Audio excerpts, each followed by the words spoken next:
é o Evangelho segundo Jesus, o Cristo, o Cordeiro que tira o pecado do mundo. Ele que é aquele que nos libertou do império das trevas e nos transportou para o reino do seu amor. Hoje, Salmo 32. Salmo 32 começa dizendo: bem-aventurado aquele cuja iniquidade é perdoada. É perdoada. Tem uma garantia de que a iniquidade dele é perdoada, cujo pecado é coberto. Esse é o ser humano feliz. Feliz é aquele cuja iniquidade é perdoada, cujo pecado é coberto. Quem é essa pessoa?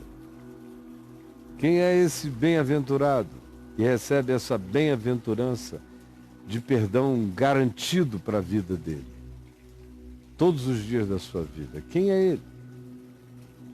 É aquele que confessa quem ele é diante de Deus e que aprendeu isso depois de silenciar por muito tempo e começar a morrer de empanzinamento culposo, de indigestão culposa.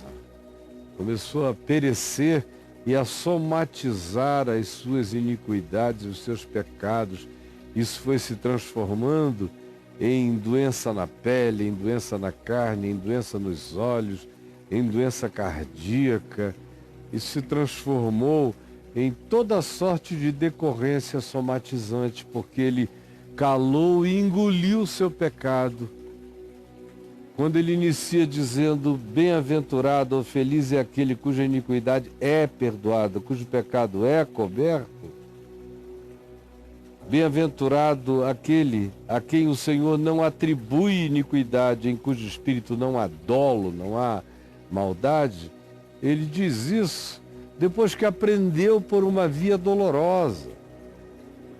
Que via dolorosa foi essa? Foi a de engolir os seus pecados e não confessá-los, e não trazê-los à luz, e não tratar deles na verdade.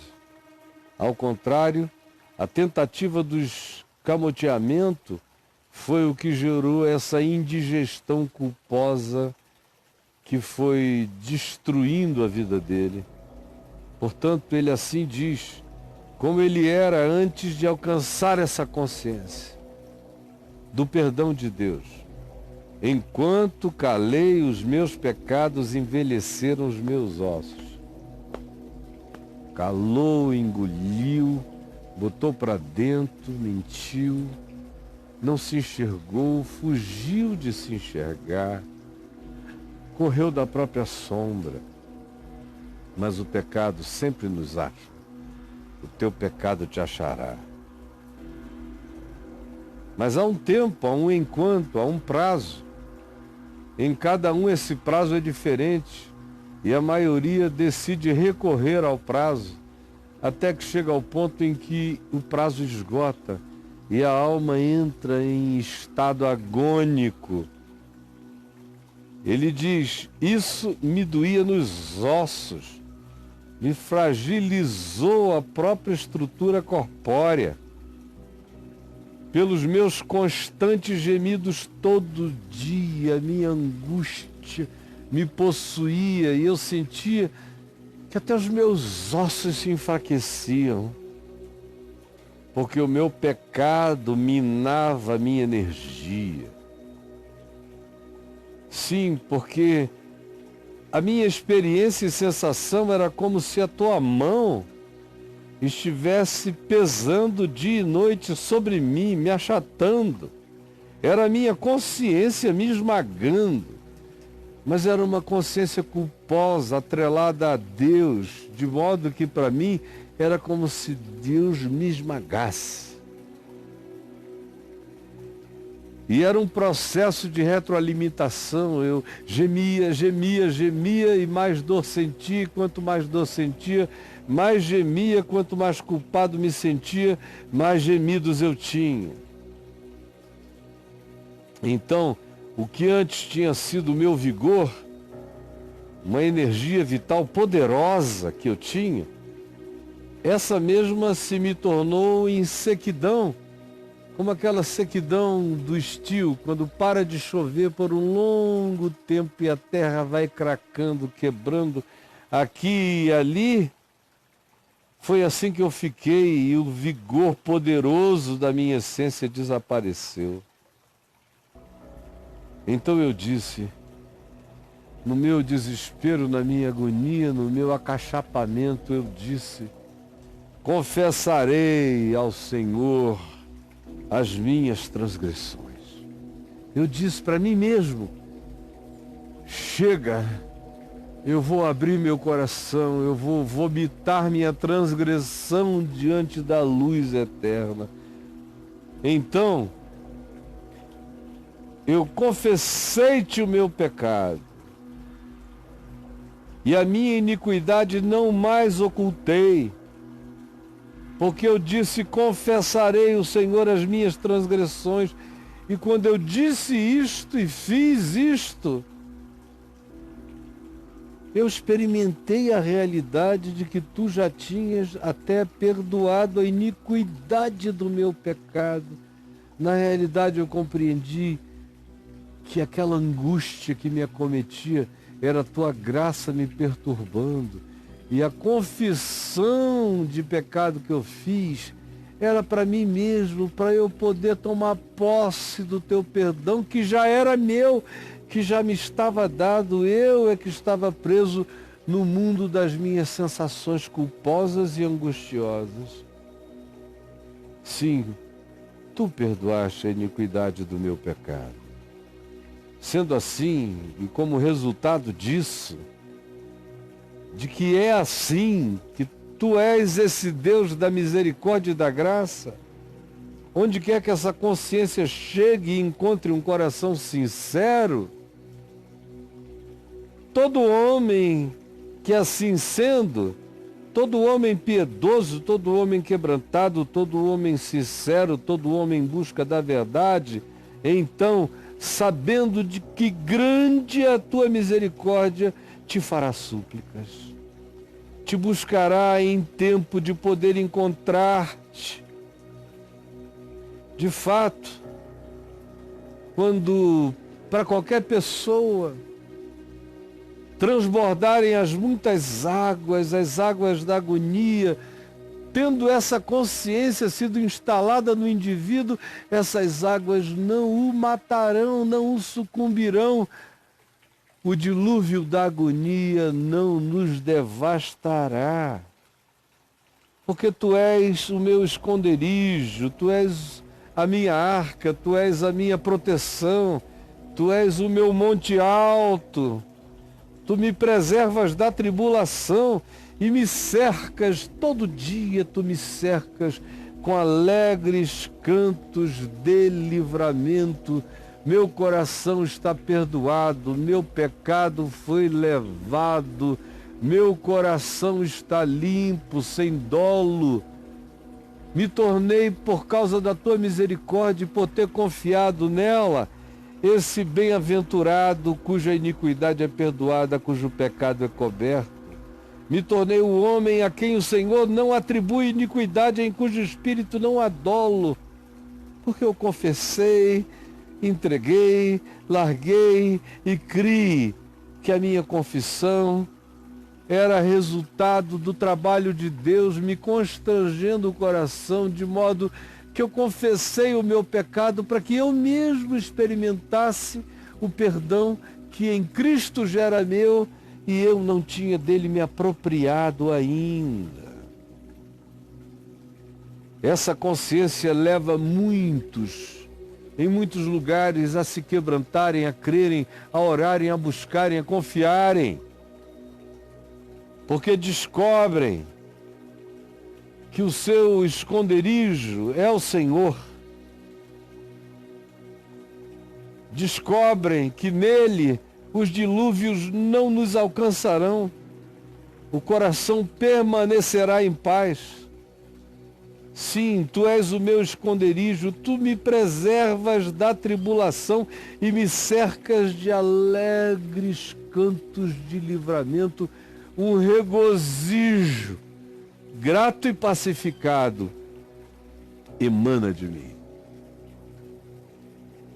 Então Deus diz a esse ser humano, a esse felicitado pela graça, pelo arrependimento, pela confissão, pela fé que se apropria do perdão, o Senhor a ele diz: instruir-te-ei e te ensinarei o caminho que deves seguir. Sob as minhas vistas eu te darei conselho, e o meu conselho é o Evangelho, é a minha palavra. Anda nele, vive nele. Portanto, não sejas como um cavalo, não sejas como uma mula, sem entendimento, sem reflexão. Gente que, à semelhança de um cavalo ou uma mula, só são parados com freios e cabrestos, dominados por forças soberanas é que eles param. Do contrário, eles não seguem, eles não aprendem, eles não andam com o discernimento da mansidão. Têm que ser contidos pela vara, pela disciplina, pelo fustigamento da existência. Não sejais assim, como o cavalo ou a mula sem entendimento, que precisam ser freados, dominados. De outra sorte, não entendem nada. Não seja assim. Porque quem vive assim tem que experimentar muito sofrimento na vida. Curte sofrimentos. No entanto, aquele que confia no Senhor, que é esse homem cuja iniquidade é perdoada, cujo pecado é coberto, que é esse homem a quem o Senhor não atribui iniquidade, em cujo espírito não há dolo, esse que, pressionado pelas suas agonias, encontrou o caminho da confissão, do arrependimento, da pacificação em Deus. Portanto,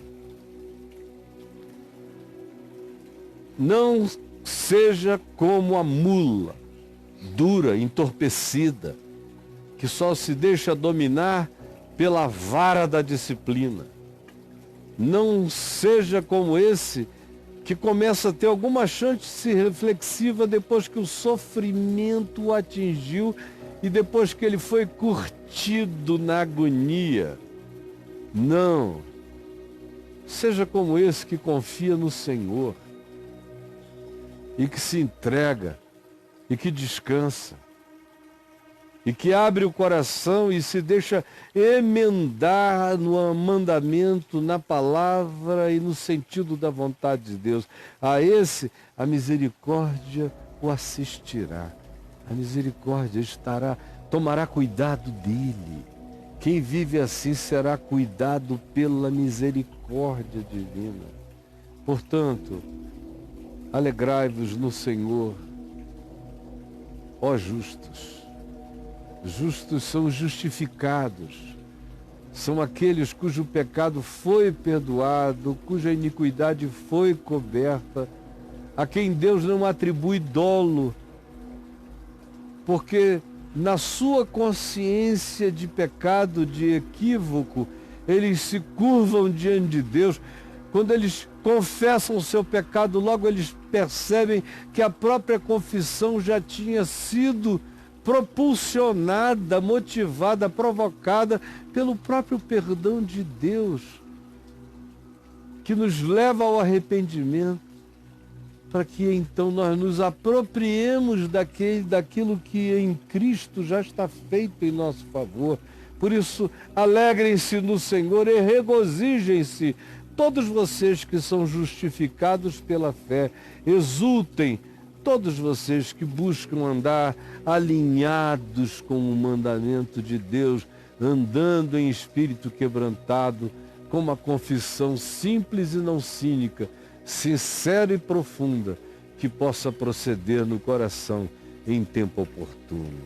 Senhor Jesus, que essa palavra abra o nosso dia e seja plantada em milhares de consciências, nesse instante, no mundo inteiro, e durante todo o tempo em que ela seja procurada, encontrada, achada, vista e ouvida, que o teu Espírito faça essa semente simples explodir numa árvore frondosa de misericórdia, de sombra e de compaixão divina sobre a consciência de todo aquele que recebe essa palavra pela fé. É o que eu te peço, em nome de Jesus. Amém.